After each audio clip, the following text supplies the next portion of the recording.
ذکر احمد کے سوا دل کا سکون ناممکن، نام دنیا میں کسی اور کا لو ناممکن۔ الحمدللہ رب العالمین والعاقبۃ للمتقین والصلاۃ والسلام علی سید الانبیاء والمرسلین، اما بعد فاعوذ باللہ من الشیطان الرجیم، بسم اللہ الرحمن الرحیم۔ قال اللہ تبارک و تعالی فی القرآن المجید والفرقان الحمید، سبحان الذی اسری بعبدہ لیلا من المسجد الحرام الی المسجد الاقصی الذی بارکنا حولہ لنریہ من آیاتنا انہ هو السمیع البصیر۔ صدق اللہ مولانا العظیم و صدق رسولہ النبی الکریم ونحن علی ذلک لمن الشاہدین والشاکرین والحمد للہ رب العالمین۔ مولاي صل وسلم دائما ابدا علی حبیبک خیر الخلق کلہم، هو الحبیب الذی ترجى شفاعته لكل حول من الاحوال مقتحم۔ یا رب بالمصطفیٰ بلغ مقاصدنا واغفر لنا ما مضى یا واسع الکرم۔ عزیزان محترم، آج کی رات شب معراج اللہ تبارک و تعالیٰ نے اپنے پیارے حبیب جناب احمد مجتبیٰ محمد مصطفیٰ صلی اللہ تعالیٰ علیہ وسلم کو معراج جیسا معجزہ عطا فرمایا۔ یہ واقعہ ہم امت مصطفیٰ صلی اللہ علیہ وسلم کے لیے اتنا عظیم ہے کہ ہر کوئی اس واقعے کو بیان کرنے، چاہے خطبہ ہوں، شعرا ہوں، اس واقعے کو بیان کر کے گویا اپنے لیے معراج تصور کرتا ہے۔ آج کی رات کے حوالے سے میں نے بھی جسارت کی کہ میں اپنے آقا و مولا جناب احمد مجتبیٰ محمد مصطفیٰ صلی اللہ تعالیٰ علیہ وسلم کے معراج کے حوالے سے کچھ گفتگو کروں۔ عزیزان محترم، یہ واقعہ اتنا عظیم ہے کہ پورے واقعے کو ایک نشست میں بیان کرنا انتہائی مشکل ہے، اور پورے سفر کو بیان کرنا تو کافی وقت اس کے لیے درکار ہے۔ لیکن میں آج کے اس واقعے کے حوالے سے چند ایک باتیں کہ جو عشق و محبت سے لبریز کوشش کروں گا کہ عرض کروں۔ واقعہ معراج کے حوالے سے سب سے پہلے علماء کرام نے اس کے اسباب بیان کیے ہیں کہ وہ سبب کیا بنا کہ اللہ تبارک و تعالیٰ نے اپنے حبیب صلی اللہ تعالی وسلم کو معراج کی دولت سے مالا مال کیا۔ واقعات تو بہت سے ہیں، چند ایک میں آپ کو حوالے کے طور پہ پیش کیے دیتا ہوں کہ حضور نبی کریم صلی اللہ تعالیٰ علیہ وسلم نے جب اعلان نبوت فرمایا تو اہل مکہ جوق در جوق حضور نبی کریم صلی اللہ تعالیٰ علیہ وسلم کی دعوت پر لبیک کہتے ہوئے داخل اسلام ہونے لگے۔ کفاروں کو بڑا یہ دھچکا سا لگ رہا تھا، اور وہ تمام لوگ کہ جو دائر اسلام میں داخل ہو رہے تھے ان پہ اذیت کے پہاڑ توڑے جا رہے تھے۔ ان کو یہ گوارا نہ تھا کہ ہمارے لوگ ان بتوں کی پرستش کو چھوڑ کر ایک اللہ کی عبادت کی طرف جو حضرت آقائے نامدار صلی اللہ علیہ وسلم دعوت دے رہے تھے، لوگ اس کو قبول کریں۔ بہت سے حربے استعمال کیے۔ ایک موقع پر کفاروں کا ایک وفد حضور نبی کریم صلی اللہ تعالی علیہ وسلم کے پیارے چچا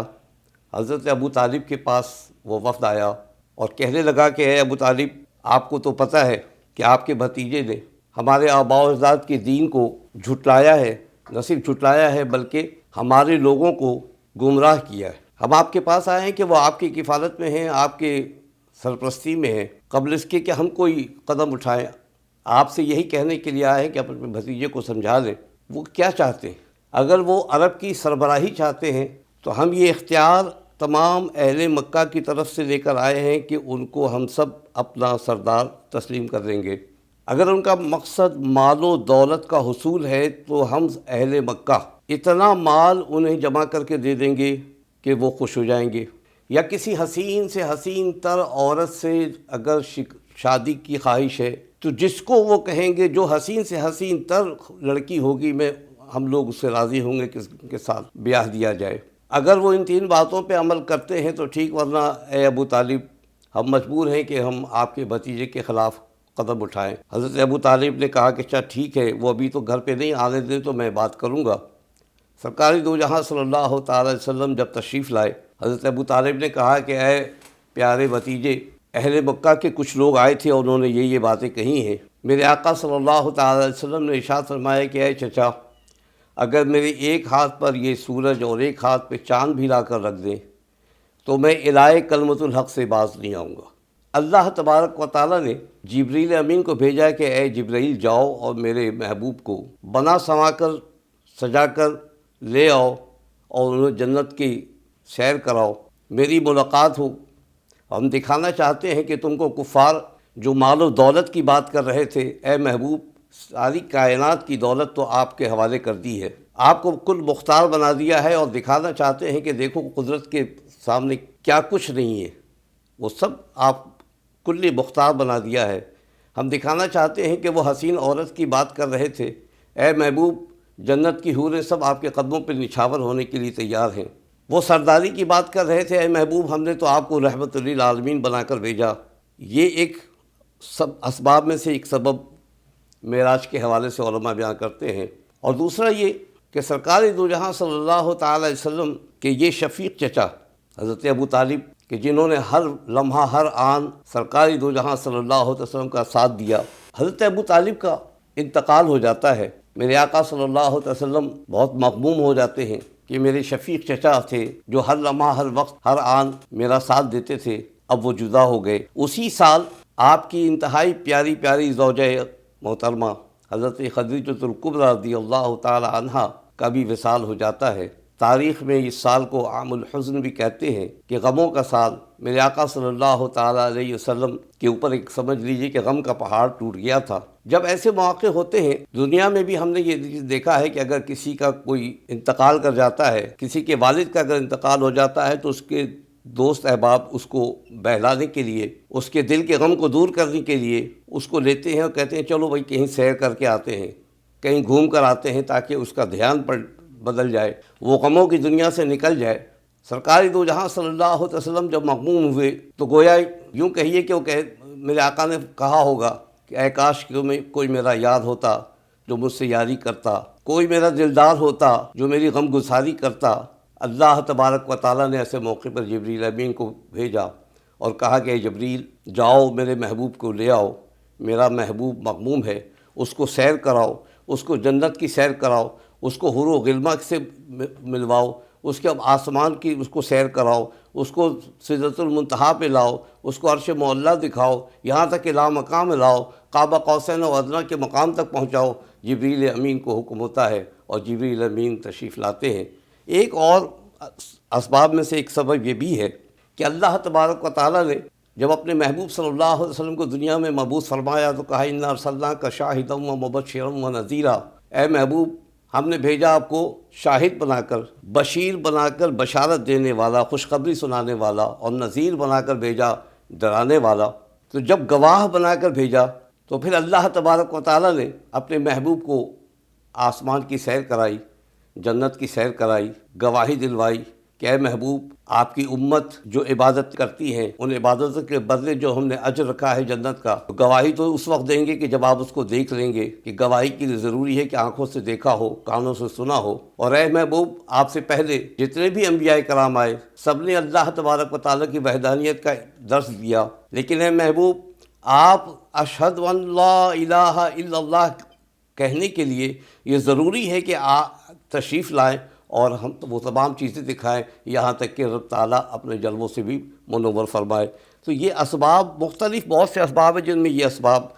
علماء کرام بیان فرماتے ہیں کہ یہ کچھ سبب بنا معراج کا۔ اور میرے آقا صلی اللہ علیہ وسلم کہتے ہیں کہ حضرت ام ہانی اپنی چچا بہن کے گھر استراحت فرما رہے تھے، گویا میرے آقا کو علم تو تھا لیکن یہ انداز محبوبانہ تھا کہ استراحت فرما رہے ہیں۔ جبریل امین کو حکم ہوتا ہے جبریل جاؤ جنت کو سجا دو۔ اب جنت تو خود حسین سے حسین تر ہے لیکن اس کے باوجود جنت کی سجاوٹ کا حکم ہو رہا ہے، اور فرمایا کہ حور و غلمہ سے کہو کہ بن سنور کر دو رویہ قطار میں کھڑی ہو جائے، ملائکہ سے کہو کہ آسمان کو سجا دیں۔ غرض کی یہ تیاریاں کر کے جبریل امین کو حکم ہوا کہ اپنے ساتھ 70,000 ملائکہ کو لے کر جاؤ اور میرے محبوب کو لے کر آؤ۔ جبریل امین 70,000 ملائکہ کے ساتھ تشریف لاتے ہیں۔ سرکار دو عالم صلی اللہ علیہ وسلم استراحت فرما رہے ہیں، جبریل امین چھت کو کھول کر اندر کمرے میں تشریف لاتے ہیں۔ دیکھا کہ سرکار دو جہاں صلی اللہ علیہ وسلم استراحت فرما رہے ہیں، پریشان ہوئے کہ اگر میں جگاتا ہوں آواز دیتا ہوں تو کہیں بے ادبی نہ ہو جائے، کیونکہ ایک بے ادبی کو جبریل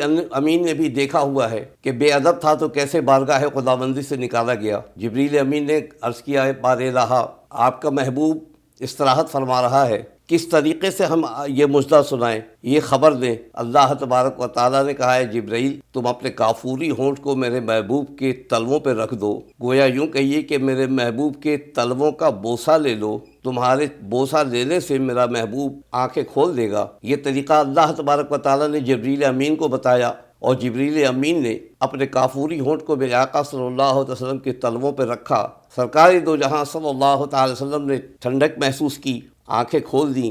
پوچھا جبریل خیریت تو ہے، کیسے آئے ہو؟ جبریل امین نے کہا کہ یا رسول اللہ صلی اللہ علیہ وسلم آپ کو لینے کے لیے آئے ہیں، اللہ تبارک و تعالیٰ کا حکم ہے کہ آپ کو جنت اور دوزخ کی سیر کرائیں، آپ کو آسمانوں کی سیر کرائیں۔ میرے آقا صلی اللہ تعالیٰ علیہ وسلم کے لیے جو پانی جنت کا جبریل امین لے کر آئے تھے، میرے آقا صلی اللہ علیہ وسلم نے اس سے غسل فرمایا،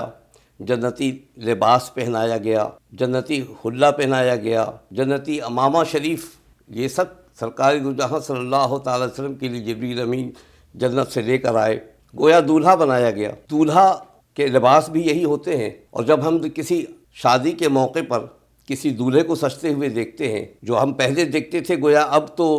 فیشن کا زمانہ ہے، جا کے پارلر سے سج کے آتے ہیں، لیکن پہلے طریقہ ہمارے یہاں شادیوں میں یہی ہوتا تھا کہ دولہا اس کو شہزادی پہنائی جاتی تھی، جبہ پہنایا جاتا تھا، اس کے سر پہ امامہ باندھا جاتا تھا، اور جب دولہا تیار ہو جاتا تھا تو دولہے کے والد گلے لگا کر اس کو پیار کرتے تھے کہ آج میرا بیٹا کتنا حسین لگ رہا ہے۔ دادا ہوتے ہیں تو دادا آگے بڑھ کر پوتے کی بلائیں لیتے ہیں اور کہتے ہیں کہ ماشاءاللہ آج میرا پوتا کتنا حسین لگ رہا ہے۔ یہ منظر جب آنکھوں کے سامنے آتا ہے تو ایک لمحے کے لیے مجھے یہ واقعہ کہ جب جبریل امین نے سرکار دو جہاں صلی اللہ علیہ وسلم کو حلہ اور جبہ پہنا کر اور امامہ شریف سر پہ باندھ کر جب تیار کیا ہوگا، جب دولہا بنایا ہوگا، تو حضرت عبداللہ تو تھے نہیں جو کہتے کہ سبحان اللہ میرا بیٹا کتنا حسین لگ رہا ہے۔ حضرت عبدالمطلب تو باقاعدہ حیات تو تھے نہیں کہ جو کہتے کہ سبحان اللہ آج میرا پوتا کتنا حسین لگ رہا ہے۔ والدہ حضرت آمنہ بھی نہیں تھیں کہ جو دیکھ کر بلائیں لیتی اور کہتی کہ سبحان اللہ میرا بیٹا کتنا حسین لگ رہا ہے۔ میرے ایمان نے کہا، میرے یقین نے کہا کہ یہاں دنیا کے معاملات تو یہ ہیں کہ لوگ اپنے بچے کو مبارکباد دیتے ہیں کہ سبحان اللہ میرا بیٹا کتنا حسین لگ رہا ہے، لیکن میرے آقا صلی اللہ تعالی وسلم کو دنیا کے لوگوں کی حاجت نہیں تھی۔ اللہ تبارک و تعالیٰ نے گویا کہہ دیا کہ اے محبوب ایسے موقع پر تمہیں لوگوں کی ضرورت نہیں، تمہارا رب تمہارے لیے کافی ہے۔ اور کہا سبحان الذی اسری بعبدہ لیلا من المسجد الحرام الی المسجد الاقصی، اس معراج کے واقعے کی ابتدا سبحان سے کہہ کر گویا یقین دلا دیا کہ کوئی اور کہے نہ کہے، رب تعالیٰ نے کہا اپنے محبوب کے سجے ہوئے چہرے کو دیکھ کر کہ سبحان اللہ میرا حبیب کے کتنا اچھا لگ رہا ہے۔ سرکار دو جہاں صلی اللہ علیہ وسلم کو جب وہاں سے دولہا بنا کر خانہ کعبہ میں لے کر آئے، حتیم میں شق صدر ہوا، اور شق صدر کے بعد میں چیدہ باتیں عرض کروں گا، پورے واقعے کو تو بیان کرنا ایک نشست میں ممکن نہیں، کہ جب براق کو پیش کیا گیا، اور یہ براق اس کی چوائس کا واقعہ بھی بڑا عجیب ہے کہ جب حکم ہوا جبریل امین کو کہ جاؤ جنت سے گھوڑا لے کر جاؤ، براق لے کر جاؤ، تو اس وقت کوئی 40,000 کی تعداد میں براق سج سنور کے اور خوشیاں منا رہے تھے کہ آج میری نمائندگی ہوگی، مجھے چنا جائے گا اس سفر کے لیے، سرکار دو جہاں صلی اللہ تعالی وسلم کی سواری کے لیے، اور ہر براق مچل رہا تھا، مگن تھا اپنے اس میں، اور سب سر اٹھا کر دیکھ رہے تھے کہ شاید میرا چناؤ ہو جائے، شاید مجھے کہا جائے کہ تم کو ہم نے پسند کیا۔ لیکن وہاں ایک براق ایسا تھا کہ جو سر جھکائے کونے میں بیٹھا تھا، آنکھوں میں آنسو تھے۔ جبریل امین نے کہا کہ سب خوشیاں منا رہے ہیں، سب اس بات پہ مگن ہیں کہ آج شاید میرا انتخاب ہو، لیکن تم ہو کیا رو رہے ہو، آنکھوں میں آنسو ہے۔ براق نے کہا کہ بات یہی ہے کہ سارے براق اسی خواہش میں مگن ہیں، میں یہ دیکھ رہا ہوں کہ پتہ نہیں میرا جس 40,000 براقوں کے اندر میرا انتخاب ہوتا ہے یا نہیں، میں اسی غم میں رو رہا ہوں۔ جبریل امین نے کہا کہ بے شک تم ہی اس سفر کے لیے اس قابل ہو، کہ میرے آقا صلی اللہ تعالی وسلم کہ جن کو اللہ تبارک و تعالیٰ نے وجہ تخلیق کائنات بنا کر دنیا میں بھیجا، بڑے عظیم اور اعلیٰ مرتبت ہونے کے باوجود عجز و انکساری کے پیکر ہیں، تو تمہاری عاجزی اس بات کے لیے کافی ہے کہ تم کو اس کی سفر کے لیے منتخب کیا جائے۔ چنانچہ براق کی سواری پیش کی گئی۔ سرکار دو جہاں صلی اللہ علیہ وسلم براق پہ سوار ہونے سے قبل ایک لمحے کے لیے توقف فرماتے ہیں۔ جبریل امین نے پوچھا، یا رسول اللہ صلی اللہ علیہ وسلم، سواری حاضر ہے، سوار ہو جائیے۔ میرے آقا صلی اللہ علیہ وسلم مغموم ہیں۔ اللہ تبارک و تعالیٰ نے جبریل سے پوچھا کہ جبریل پوچھو میرے محبوب حبیب سے کہ آخر کس بات کا غم ہے، کس بات کے اوپر جو ہے یہ توقف فرمایا ہے،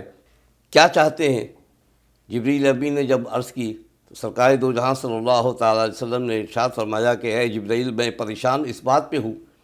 کہ آج مجھے عزت و عظمت سے نوازا جا رہا ہے، آج بڑے ہی تجھ کو احتشام کے ساتھ یہ سفر پہ لے جایا جا رہا ہے، میرے لیے جنت سے یہ براق لایا گیا ہے۔ کل بروز حشر جب پورے صراط سے میری امت گزرے گی تو میری امت کا کیا حال ہوگا، میری امت کے لیے آخر کیا ہوگا؟ اللہ تبارک و تعالیٰ نے جبریل امین سے کہا ہے، جبریل میرے حبیب کو یہ خبر دے دو کہ اس کا غم نہ کرے، اللہ تبارک و تعالیٰ آپ کی امت کے لیے بھی پورے صراط کے لیے آسانیاں پیدا کرے گا اور وہاں بھی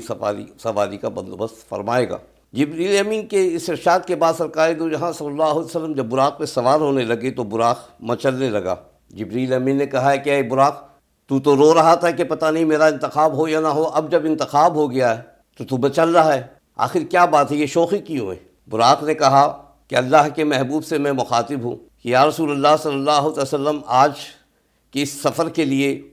مجھ جیسے کو آپ نے انتخاب کیا، میری ایک خواہش ہے کہ جب اس سفر کے لیے میرا انتخاب کیا ہے تو کل بروز حشر جب قیامت برپا ہوگی اور آپ جب اٹھیں تو اس وقت کوئی اور سواری نہ ہو بلکہ مجھ پہ ہی یہ عزت سے نوازا جائے، وہاں بھی آپ میرے اوپر سواری کریں۔ تو سرکار دو جہاں صلی اللہ علیہ وسلم نے اس کی خواہش کو قبول کیا اور گویا اس پہ سوار ہوئے۔ اب اندازہ کریں کہ سرکار دو جہاں صلی اللہ علیہ وسلم کے لیے جو سواری پیش کی جا رہی ہے وہ براق ہے، اور کہتے ہیں کہ براق برق سے ہے، کہ قرآن مجید فرقان حمید میں ہے کہ یکاد البرق یخطف ابصارہم، کہ قریب تھی کہ بجلی کی چکا چوند تمہاری آنکھوں کو خیرہ نہ کر دے۔ تو برق سے یہ براق ہے، اس کی رفتار کا عالم کیا ہے کہ جہاں ایک نگاہ پڑتی ہے وہاں اس کا ایک قدم ہوتا ہے۔ اتنا تیز رفتار سواری براق سرکار دو جہاں صلی اللہ علیہ وسلم کو پیش کی گئی۔ یہاں آپ دیکھیے کہ جو لوگ اس بات پہ مزید ہوتے ہیں کہ وہ بشر ہیں اور نور کے جھگڑے میں پڑے ہوتے ہیں، یہاں سرکار دو جہاں صلی اللہ علیہ وسلم کو نورانی سواری پیش کی جا رہی ہے۔ آج کے لوگ اگر ان کو کہا جائے کہ تم اپنے جیسا جو کہتے ہو،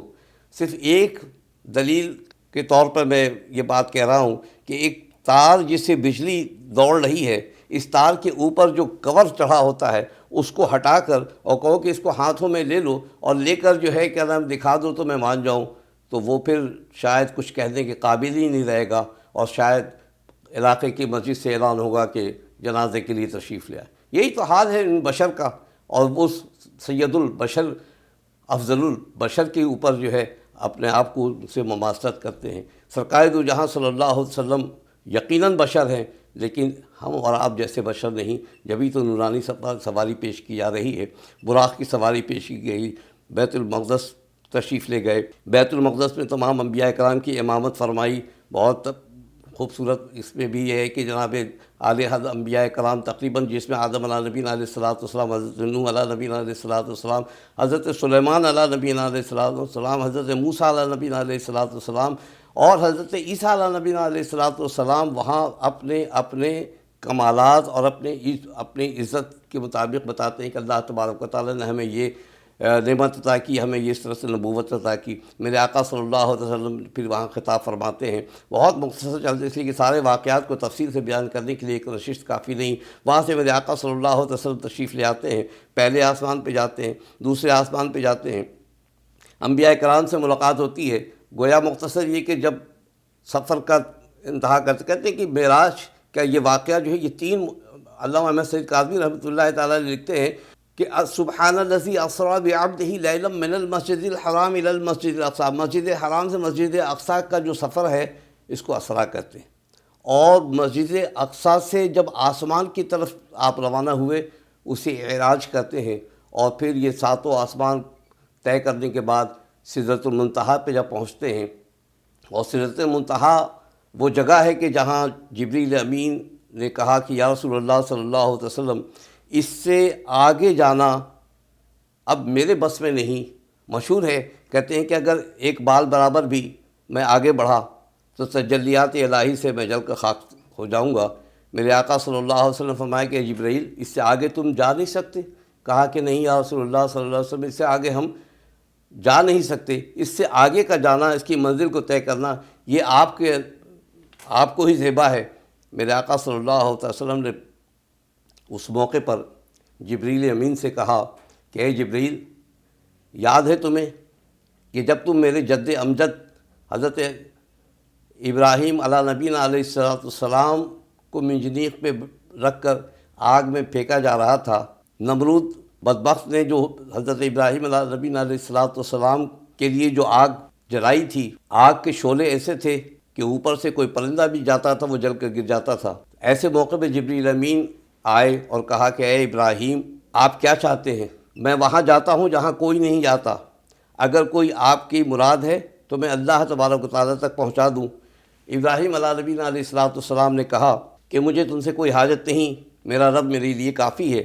جبریل امین کو یہ یاد دلا کر سرکار دو جہاں صلی اللہ علیہ وسلم نے کہا کہ اے جبرائیل، اب وہاں جا رہا ہوں جہاں تم نہیں جا سکتے، تمہاری کوئی خواہش ہے تو بتاؤ۔ تو انہوں نے اپنی یہ خواہش کا اظہار کیا کہ یا رسول اللہ صلی اللہ علیہ وسلم، میری خواہش تو یہ ہے کہ جب حشر کے روز آپ کی امتی پل صراط سے جب گزرے تو یہ جبرائیل اپنے پروں کو بچھا دے تاکہ آپ کی امت آسانی کے ساتھ پل صراط کو پار کر لے۔ اور پل صراط وہ تیز دھار تلوار کے جیسا پل کہ جس سے گناہ گار کٹ کٹ کر گریں گے۔ جبریل امین نے کہا یا رسول اللہ صلی اللہ علیہ وسلم، بس میری یہ خواہش ہے کہ وہاں جبرائیل اپنے پروں کو بچھا دے تاکہ آپ کی امتی آسانی سے گزر جائیں۔ سرکار دو جہاں صلی اللہ تعالیٰ علیہ وسلم نے ارشاد فرمایا کہ ٹھیک ہے جبرائیل، تمہاری یہ خواہش اللہ تبارک و تعالیٰ کے حضور پیش کر دیں گے۔ یہاں اعلیٰ حضرت امام اہل سنت مجدد دین و ملت پروانہ شمع رسالت شاہ احمد رضا خان فاضل بریلوی رحمۃ اللہ تعالیٰ علیہ کا عشق جوش مارتا ہے، اور کہتے ہیں کہ یا رسول اللہ صلی اللہ تعالی وسلم، جب آپ جد امجد کا احسان نہیں رکھ رہے اور آپ نے جد امجد کا احسان چکانے کے لیے جبریل امین سے پوچھا کہ جہاں اب میں جا رہا ہوں وہاں تم نہیں جا سکتے، اور یہی سوال جبریل امین نے کہا تھا کہ اے ابراہیم، وہاں میں جاتا ہوں جہاں کوئی نہیں جاتا، تو کوئی خواہش ہے تو بتائیے۔ یہاں آپ اپنے جد امجد کا احسان اتار رہے ہیں، تو یا رسول اللہ صلی اللہ علیہ وسلم، پھر امت پر جبریل امین کا احسان کیوں ہو کہ میرے آقا پل سے اتارو راہ گزر کو خبر نہ ہو، پل سے اتارو راہ گزر کو خبر نہ ہو، اور جبریل پر بچھائیں تو پر کو خبر نہ ہو۔ میرے آقا صلی اللہ تعالی وسلم جبریل امین نے وہاں ساتھ چھوڑا تو آپ کے لیے سواری ایک دوسری تاریخ میں آتی ہے کہ رفرف کی سواری آئی، میرے آقا صلی اللہ علیہ وسلم اس پہ سوار ہوئے۔ کہتے ہیں کہ رفرف ایک سبز گویا قالین کی طرح، لیکن روشن اتنا کہ سورج کی روشنی بھی اس کے سامنے ماند۔ میرے آقا صلی اللہ علیہ وسلم اس رفرف پہ سوار ہوئے اور پھر وہ آگے کی طرف چلے، عرش معلیٰ پہ پہنچے، عرش معلیٰ سے پھر جب آگے چلے تو حجابات میرے آقا صلی اللہ علیہ وسلم کے سامنے سے ہٹتے گئے۔ ہر حجاب کے درمیان 500 برس کا فاصلہ اور 70,000 حجابات اٹھتے گئے اور میرے آقا آگے بڑھتے گئے۔ کہتے ہیں کہ ایک آواز، ایک شناسہ آواز سرکار دو جہاں صلی اللہ علیہ وسلم کو ملتی کہ ادن منی یا محمد، ادن منی یا محمد، اے محمد صلی اللہ علیہ وسلم اور قریب آئیے، اور قریب آئیے۔ آواز کس کی تھی؟ آواز تو مشابہ تھی صدیق اکبر رضی اللہ تعالیٰ عنہ کی، یار غار کی آواز تھی کہ جن سے میرے آقا صلی اللہ علیہ وسلم بہت محبت کرتے تھے، تو گھبرائے نہیں، پریشان نہیں ہوئے کہ یہ تو میرے دوست کی آواز ہے، اور ادن منی کی آواز پر آگے بڑھتے گئے۔ کہتے ہیں کہ دنا کے مقام پہ پہنچے، فتح اللہ کے مقام پہ پہنچے، فکان قاب قوسین، اور پھر اتنے قریب ہوئے کہ جیسے دو کمانوں کے درمیان فاصلہ رہ جاتا ہے۔ عرب کی تاریخ کے حوالے سے علماء فرماتے ہیں کہ دو کمانوں کی جو مثال یہاں پیش کی گئی، فکان قاب قوسین او ادنیٰ، اور اتنے قریب ہوئے کہ دو کمانوں کے درمیان فاصلہ جیسے رہ جاتا ہے۔ تو مثال عرب کے حوالے سے یوں تھی کہ جب دو قوموں کے درمیان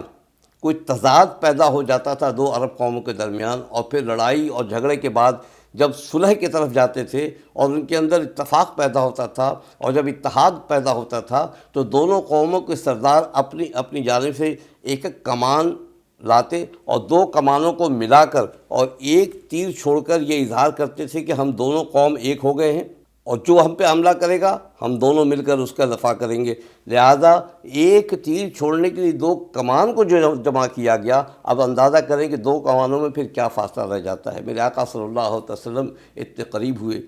قریب ہوئے کہ اللہ تبارک و تعالیٰ کا دیدار اپنے سر کی آنکھوں سے کیا، اور پھر وہاں جب پہنچتے ہیں تو کہتے ہیں کہ جب دوست کے پاس آتا ہے، رفیق کے پاس آتا ہے تو کچھ تحفے لے کر جاتا ہے۔ سرکار دو جہاں صلی اللہ علیہ وسلم نے کہا کہ التحیات للہ والصلوات والطیبات، یا بار الہ مولا کریم، میری ساری عبادتیں، ساری قولی فعلی عبادتیں سب تیرے لیے ہیں۔ اللہ تبارک و تعالیٰ نے پھر فرمایا السلام علیکہ ایھا النبی، اے نبی، میرے پیارے نبی، آپ پر سلامتی ہو۔ میرے آقا صلی اللہ علیہ وسلم نے اس وقت بھی اپنے امت کو نہیں بھولے اور کہا السلام علینا وعلی عباد اللہ الصالحین، اور سلام ہو میرے تمام عبادت گزار صالحین بندوں پر۔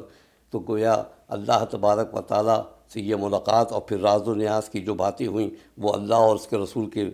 سے بہتر کوئی نہیں جان سکتا، وہاں کے معاملات کو کوئی نہیں جان سکتا۔ جبریل امین چونکہ جس سدرت پہ جن کی پرواز اختتام ہوتی ہے، وہاں سے میرے آقا کے مقام کا ابتدا ہوتی ہے، جب نوری فرشتہ احاطہ نہیں کر سکتا اس مقام کا کہ وہاں کیا کچھ گفتگو ہوئی، تو ہم جیسے بشر کو پھر کہاں ممکن کہ کچھ وہاں کی باتیں کوئی بیان کر سکے۔ وہاں کتنی باتیں ہوئیں، کیا کچھ ہوا، اللہ تبارک و تعالیٰ نے اپنے حبیب کے ساتھ کیا گفتگو کی، یہ اللہ اس کے حبیب صلی اللہ علیہ وسلم بہتر جانتے ہیں۔ بس یہ سمجھیے کہ وہاں سے پھر تحفہ ملا میرے آقا صلی اللہ علیہ وسلم کو امت کے لیے 50 نمازوں کا تحفہ، اور وہ 50 نمازوں کا تحفہ لے کر میرے آقا صلی اللہ علیہ وسلم واپس جب آتے ہیں تو چھٹے آسمان پر حضرت موسیٰ علیہ نبینا علیہ السلام سے ملاقات ہوتی ہے۔ حضرت موسیٰ علیہ نبینا علیہ السلام نے پوچھا کہ یا رسول اللہ صلی اللہ علیہ وسلم، ملاقات ہوئی، دو دوستوں کے درمیان جب ملاقات ہوئی تو پھر تحفے طوائف بھی کچھ پیش کیے ہوں گے، کچھ آپ کو عطا کیا ہوگا، یا رسول اللہ آپ کو کیا تحفہ ملا؟ میرے آقا صلی اللہ علیہ وسلم نے کہا کہ اے موسیٰ، میری امت کے لیے میرے رب نے 50 نمازوں کو تحفہ دیا ہے۔ موسیٰ علیہ نبینا علیہ السلام نے کہا کہ یا رسول اللہ صلی اللہ علیہ وسلم، میں تجربے کی بنیاد پہ کہہ رہا ہوں کہ امت 50 نمازیں نہیں پڑھ سکے گی، اب آپ جائیں اور اس میں کچھ تخفیف کرا کر آئیں۔ میرے آقا صلی اللہ علیہ وسلم واپس گئے، 5 نمازیں کم ہوئیں۔ اس طریقے سے تاریخ میں ہے کہ 9 مرتبہ میرے آقا صلی اللہ علیہ وسلم واپس تشریف لے گئے۔ اللہ تبارک و تعالیٰ نے ہر ایک مرتبہ جانے پر 5 نمازوں کو تخفیف کیا، گویا 9 مرتبہ گئے اور 45 نمازوں کو تخفیف کیا۔ لیکن جب واپس آئے تو موسیٰ علیہ نبینا علیہ السلام نے کہا کہ یا رسول اللہ صلی اللہ علیہ وسلم، میرا تو کہنا ہے کہ ایک مرتبہ اور چلے جائیں کہ یہ 5 نمازیں بھی شاید آپ کی امت نہ پڑھ سکے۔ اب یہ دیکھیے کہ وسیلے کے انکار کرنے والے موسیٰ علیہ نبینا علیہ السلام یہ وسیلہ بنے امت مصطفیٰ صلی اللہ علیہ وسلم کے لیے کہ 50 نمازوں کا تحفہ تو ملا، تخفیف کرا کر 5 ہو گئی۔ اگر یہ 50 نمازیں ہی ہوتی اور موسیٰ علیہ نبینا علیہ السلام یہ مشورہ نہ دیتے اور میرے آقا صلی اللہ علیہ وسلم تخفیف کے لیے اگر پھر اللہ تبارک و تعالیٰ کے حضور اگر حاضر نہ ہوتے تو یہ 50 نمازیں امت کے لیے ہوتی تو کوئی کیسے پڑھ سکتا تھا؟ آج وہ جو وسیلے کا انکار کرتے ہیں ان کے لیے تو ہے کہ 50 ہی نمازیں پڑھیں، بیٹھے یہاں سرجانی سے بس کے اوپر اور چلے جب صدر کے لیے تو جناب عالی 4 کے پہ پہنچیں گے، بس روکو نماز کا وقت ہو گیا۔ یہاں سے پھر آگے بڑھیں گے، جب تھوڑا اور آگے بڑھیں گے کہیں گے بھائی بس روکو نماز کا وقت ہو گیا۔ تو 50 نمازوں کے لیے ان کے پاس جناب عالی وقت ہی نہیں ہوگا کوئی اور کام کر سکے، تو لہٰذا 50 نمازیں پڑھیں، اور نہیں تو پھر وسیلے کو مان لیں، کیونکہ وسیلہ ہی بنا حضرت موسیٰ علیہ نبینا علیہ السلام کے جن کے صدقے امت کو یہ فیض ملا کہ 5 نمازوں 50 سے 5 نمازیں ہوئیں۔ لیکن میرے رب نے کہا کہ اے محبوب، 50 نمازوں کا تحفہ تو میں نے آپ کی امت کے لیے دیا، اور آپ کی خواہش کے مطابق اس میں تخفیف کر کے ہم نے 45 مائنس کر دیا، منع کر دیا، لیکن ثواب میں پورا ہے کہ جو آپ کی امت 5 نمازیں پڑھے گی ثواب 50 کا ہی ملے گا۔ یہ ہے موسیٰ علیہ نبی علیہ الصلوۃ والسلام کے توسط سے جو ہم پہ احسان ہوا کہ 50 نمازیں، اور اگر 5 نمازوں کے لیے بھی میرے آقا اگر تشریف لے جاتے تو علماء کہتے ہیں کہ پھر تو کوئی مسئلہ ہی، نہ مسجد کے متولی کا جھگڑا، نہ مسجد کی انتظامیہ کا جھگڑا، نہ امام کو مقرر کرنے کا مسئلہ، نہ مؤذن کا مسئلہ، جناب علی کچھ تو رہتا ہی نہیں۔ تو نہیں، بات یہ ہے کہ جو صحیح معنوں میں پیارے آقا صلی اللہ علیہ وسلم کی امتی ہیں، اس 50 نمازوں کا جو ثواب حاصل کرنے کے لیے یہ سوچ کر پڑھتے ہیں کہ میں یہ 5 نمازیں پڑھ رہا ہوں، مجھے رب تعالیٰ کی طرف سے 50 نمازوں کا ثواب ملے گا، اور ہمیں پڑھنا چاہیے۔ یہ تحفہ ہمیں ملا، یہ امت مصطفیٰ کو ملا، یہ 5 نمازیں، اور یہ وہ واحد عبادت ہے کہ جسے اللہ تبارک و تعالیٰ نے اپنے پاس بلا کر اپنے محبوب کو یہ تحفہ عطا کیا ہماری امت کے لیے۔ اور میرے آقا نے فرمایا کہ الصلاۃ معراج المومنین، کہ بے شک اس نماز میں مومنوں کے لیے معراج ہے، اس میں عروج ہے، اس میں جو نماز پڑھے گا اس کو معراج کی دولت ملے گی۔ اور وہ کیا معراج ہے کہ میرے آقا صلی اللہ علیہ وسلم نے فرمایا کہ جب تم نماز کے لیے کھڑے ہو تو یہ جان لو کہ تم اللہ تبارک و تعالیٰ کو دیکھ رہے ہو، اور اگر تمہاری نظر اس قابل نہیں کہ تم رب تعالیٰ کو دیکھ سکو تو یہ تو گمان رکھو، یہ خیال رکھو کہ رب تمہیں دیکھ رہا ہے۔ اس کیفیت میں جب ہم نماز کو ادا کرتے ہیں، اس کیفیت میں جب ہم نماز پڑھتے ہیں، تو پھر یہ نماز ہمیں معراج کی طرف لے کے جاتی ہے کہ نمازیں تو ہم سے پہلے اسلاف پڑھ کے گئے، مولا علی کرم اللہ تعالیٰ وجہ الکریم، کہ جن کے پنڈلی میں بھالا لگا ہوا تھا اور اس کو نکالنا بڑا مشکل ہو رہا تھا، مولا کائنات حضرت علی مشکل کشا رضی اللہ تعالیٰ عنہ نے کہا کہ ٹھہر جاؤ، جب میں نماز کی نیت میں باندھ لوں تو اس کو نکال دینا۔ اور یہی ہوا کہ آپ نے جب نماز کی نیت کی، لوگوں نے آپ کے جسم سے اس بھالے کو کھینچا تو وہ بھالا پھر نکلا۔ لوگوں نے پوچھا کہ آپ کو تکلیف پہلے ہو رہی تھی اور اب نہیں ہوئی؟ کہا کہ بات یہ ہے کہ میں جس کی بارگاہ میں کھڑا ہوا تھا، میرے سامنے کہ جو معاملات تھے وہ ایک طرف جہنم ہے اور ایک طرف جنت، اب اگر میں خشوع و خضوع سے ہٹ جاتا تو پھر میرے لیے کیا تھا؟ لہذا اس خوف کے عالم میں اور اس خوشی کے عالم میں میں اس نماز کو ادا کرتا ہوں۔ تو نماز تو وہ پڑھ کے گئے، حضرت امام زین العابدین رضی اللہ تعالیٰ عنہ کا ہے کہ نماز پڑھ رہے تھے جس جگہ، وہ کھجور کے پتوں کی چھت اور کھجور کے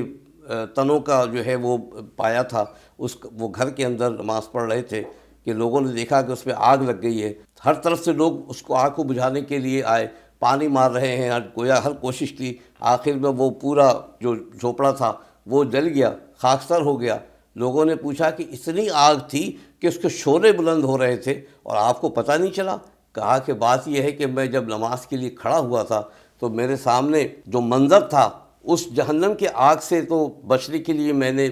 نماز میں خشوع خضوع اختیار کیا تھا، مجھے اس آگ کا کیا پتہ چلتا؟ تو نمازیں تو وہ پڑھ کر گئے ہیں۔ اللہ تبارک و تعالیٰ ہمیں بھی ایسی نمازیں پڑھنے کی توفیق عطا فرمائے۔ عزیزان محترم، یہ واقعہ معراج ہمیں بہت سی چیزوں کو سبق دیتا ہے۔ اس واقعہ معراج میں سرکار جہاں صلی اللہ علیہ وسلم کو کہ جب جنت کی سیر کرائی گئی اور جنت دکھایا گیا کہ اے محبوب، آپ کی امت کے لیے یہ جنت سجائی گئی ہے، یہ محلات بنائے گئے ہیں، جو عبادت گزار ہوگا، جو متقی ہوگا، جو آپ کے طریقے پہ چلنے والا ہوگا، جو آپ کی شریعت کے مطابق چلنے والا ہوگا، اے محبوب ہم نے آپ کی امت کے لیے یہ جنت تیار کر کے رکھی ہے۔ اور کہا کہ جو گنہگار ہوں گے، جو بدکار ہوں گے، جو آپ کی باتوں سے انحراف کریں گے، جو شریعت سے ہٹ کر چلیں گے، تو ان کے لیے پھر یہ عذاب جہنم بھی دکھایا کہ دیکھیے یہاں یہ عذاب ہے۔ اور بہت سارے اس کے اندر مشاہدات ہیں، اس کی تفصیل میں جائے تو بہت سارے، یہاں تک کہ بے نمازی کی سزا دکھائی، بے پردہ عورتوں کے حوالے سے دکھایا، اور جناب سود خور لوگوں کے حوالے سے دکھایا کہ دیکھیے سود خوروں کا یہ انجام ہے، اور ایسے لوگوں کو بھی دکھایا کہ جو مال و زر کے ہوس میں دنیا میں لگے رہتے ہیں، دکھایا کہ وہ جو ہے کیا نام ہے، ان کا انجام کیا ہوگا۔ جو ریاکاری کرتے ہیں ان کا دکھایا کہ ڈول سے ڈول پانی کھینچ رہے ہیں لیکن پانی کچھ بھی نہیں آ رہا، ڈول کھینچتے جا رہے ہیں لیکن پانی کچھ بھی نہیں آ رہا۔ معلوم ہوا کہ جو دنیا میں ریاکاری کے ساتھ عبادت کرتے ہیں، سجدے پہ سجدے کرتے ہیں، تلاوت ایسی خوشگلو کرتے ہیں کہ سننے والا یہ سمجھتا ہے کہ شاید اس سے اچھی کوئی اور تلاوت کرنے والا ہی نہیں ہوگا، لیکن